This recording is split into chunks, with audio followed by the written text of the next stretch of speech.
Assalamualaikum warahmatullahi wabarakatuh. Perkenalkan, nama saya Sabnarianti dari kelompok 5, akan membahas tentang karakteristik dan metode pembelajaran pendidikan agama Islam untuk anak tunalaras. Baiklah, yang pertama ada pengertian tunalaras. Istilah resmi tunalaras dikenal dalam pendidikan luar biasa atau PLB. Istilah tunalaras berasal dari kata tuna yang berarti kurang dan laras yang berarti sesuai. Tunalaras berarti anak yang bertingkah laku kurang sesuai dengan lingkungan dan anak yang hubungan sosialnya dengan orang lain tidak dapat berjalan dengan baik dikarenakan memiliki hambatan dalam aspek emosi dan perilaku atau kontrol sosial, baik di dalam keluarga, sekolah, maupun masyarakat. Anak tunalaras juga mengalami kebiasaan melanggar norma dan nilai kesusilaan maupun sopan santun yang berlaku dalam kehidupan sehari-hari, termasuk berbicara maupun bersosialisasi dengan orang lain. Selanjutnya adalah pengertian tunalaras menurut para ahli. Para ahli hukum menyebutnya dengan juvenile delinquency.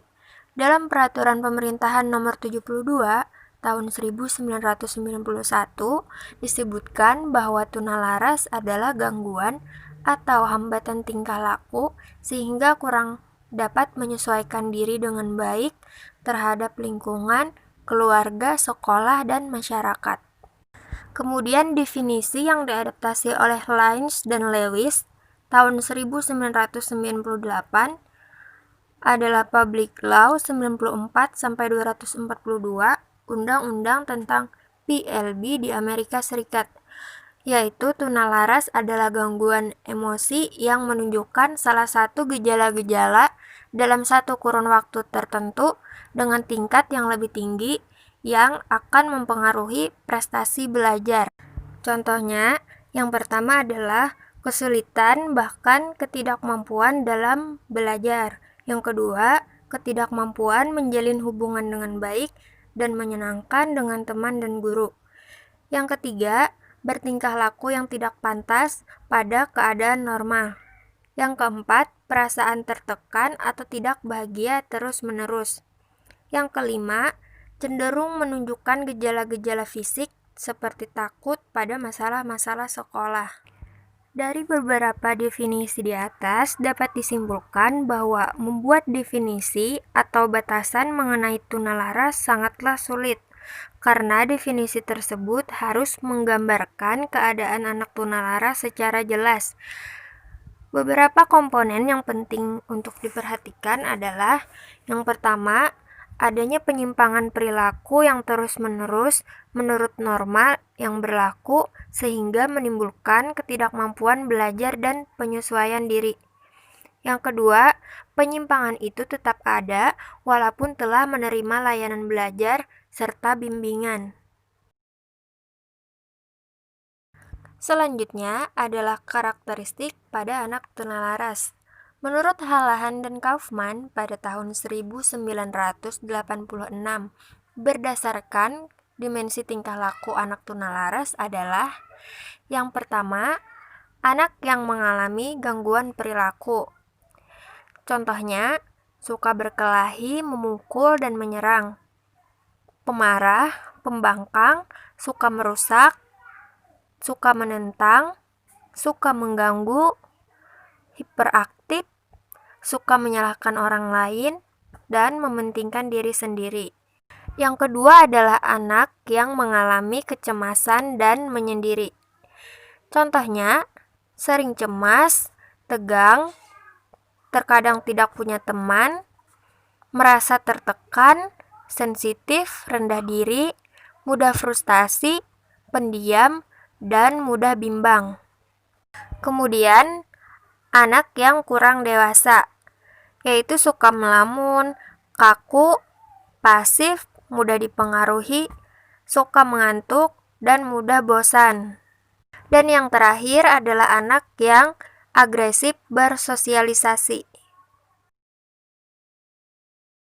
Selain karakteristik yang telah disebutkan di atas, berikut beberapa karakteristik anak tunalaras, yaitu yang pertama dari segi akademik. Kelainan perilaku mengakibatkan penyesuaian sosial dan sekolah yang buruk. Akibatnya, dalam belajarnya memperlihatkan ciri-ciri sebagai berikut.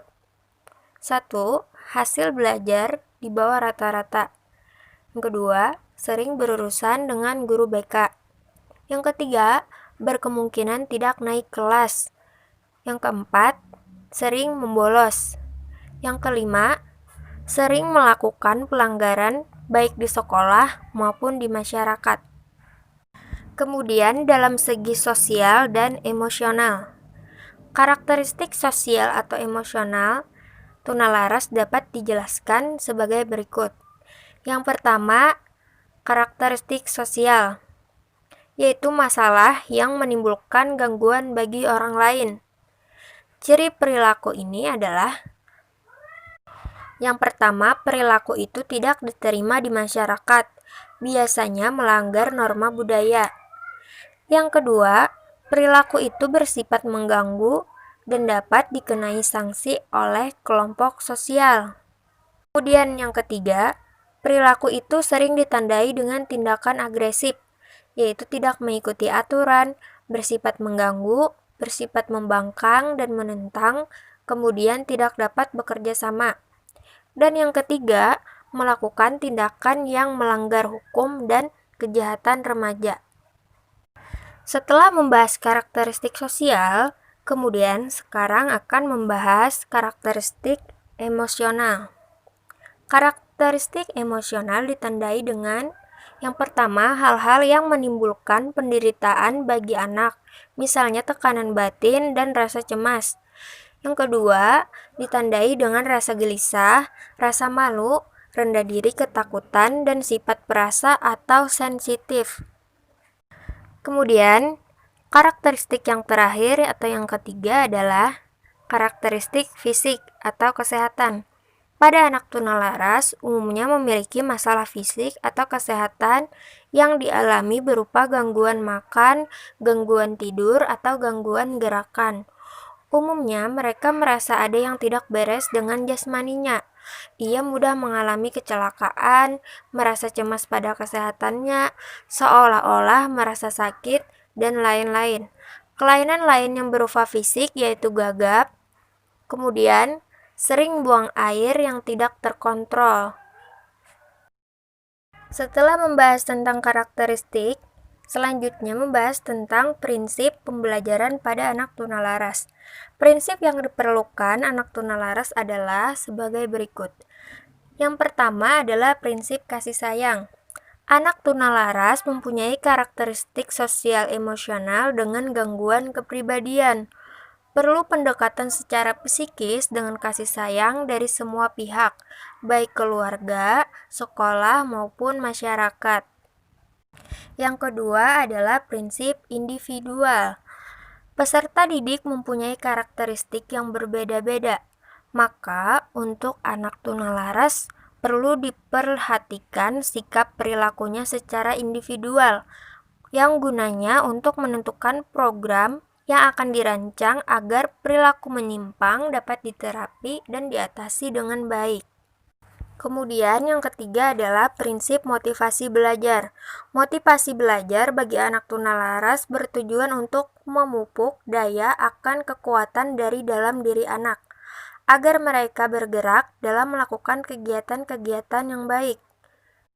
Cara untuk membangkitkan motivasi belajar dengan cara memberikan materi yang menarik, media yang sesuai, metode yang tepat, dan cara penyampaian pelajaran yang komunikatif. Yang terakhir yaitu prinsip yang keempat, prinsip belajar kelompok. Anak tunalaras yang mengalami gangguan sosial emosional perlu pendekatan dengan cara belajar dalam kelompok untuk mengembangkan rasa kebersamaan, menghargai pendapat orang lain, tenggang rasa, dan bekerja secara gotong royong. Selanjutnya adalah metode pembelajaran pendidikan agama Islam untuk anak tunalaras. Kompetensi seorang guru dalam mengajar juga mempengaruhi dalam pemilihan suatu metode pembelajaran yang sesuai. Seorang guru akan mampu menguasai materi yang diajarkan dan mampu memilih metode yang tepat dalam setiap materi yang disampaikannya, sehingga dapat menarik perhatian siswa dan membuat suasana belajar yang menyenangkan. Kemudian, di antara metode pembelajaran pendidikan agama Islam yang tepat untuk anak tunalaras adalah metode ceramah, metode karya wisata, metode tanya jawab, metode demonstrasi, metode pembiasaan, dan metode penugasan. Beberapa pendapat juga mengatakan metode assessment dan reward. Kemudian yang terakhir ada faktor yang mempengaruhi pemilihan metode untuk anak tunalaras adalah 1. Keadaan peserta didik, 2. Materi pembelajarannya, 3. Tujuan yang hendak dicapai, 4. Situasi pembelajaran di mana berlangsung, 5. Fasilitas yang tersedia, 6. Kemampuan seorang guru. Baiklah, itu saja yang dapat saya sampaikan mengenai karakteristik dan metode pembelajaran pendidikan agama Islam untuk anak tunalaras. Terima kasih atas perhatiannya. Wassalamualaikum warahmatullahi wabarakatuh.